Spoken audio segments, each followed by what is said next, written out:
In the standard, we focus in on resources, both human and physical resources.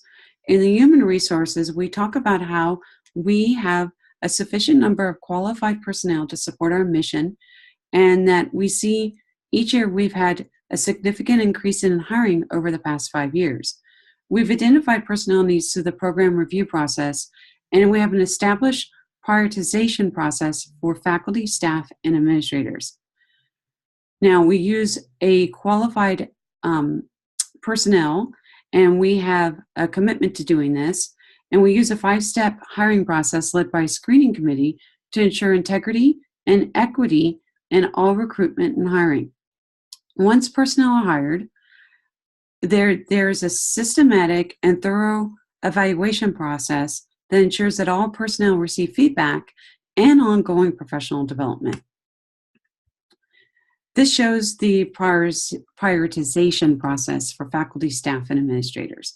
It begins with the program review, FCDC voting, where after the program review, a list goes to FCDC, where people then vote on the priority needs, and then to the college president.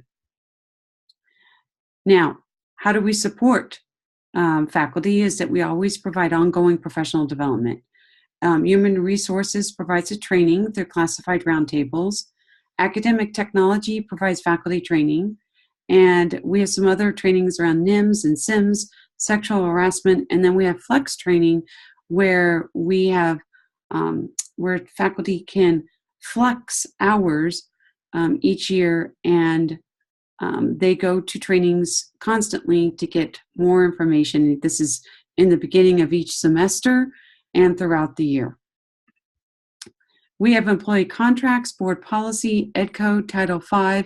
These are our legal obligations to ensure that we have equity and diversity, our equity plan, our district EEO committee, and our campus EEO committee.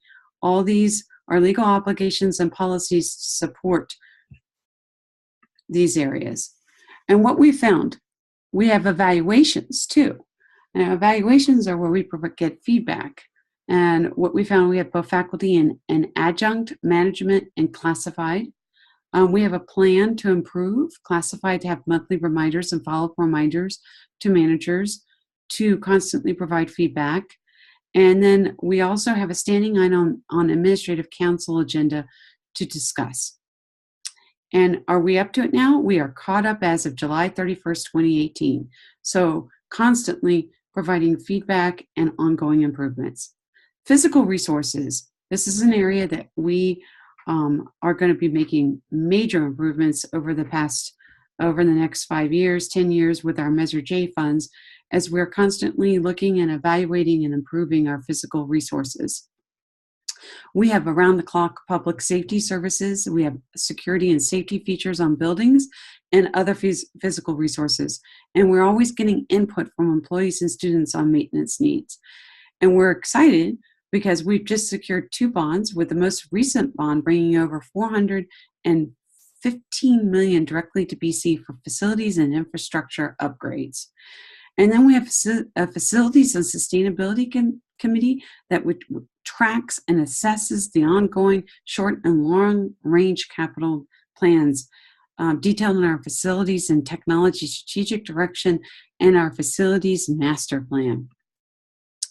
We also have an ISER committee, which stands for Information Services and Instructional Technology Committee.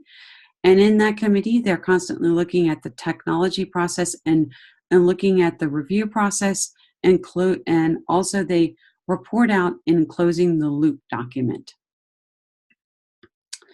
And then Kern Community College District receives state apportionment funding based primarily on our full-time equivalent student enrollments.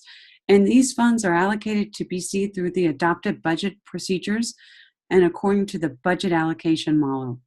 And then from there, we look at our budgets, categorical funds, and reserves have all increased substantially since 2013.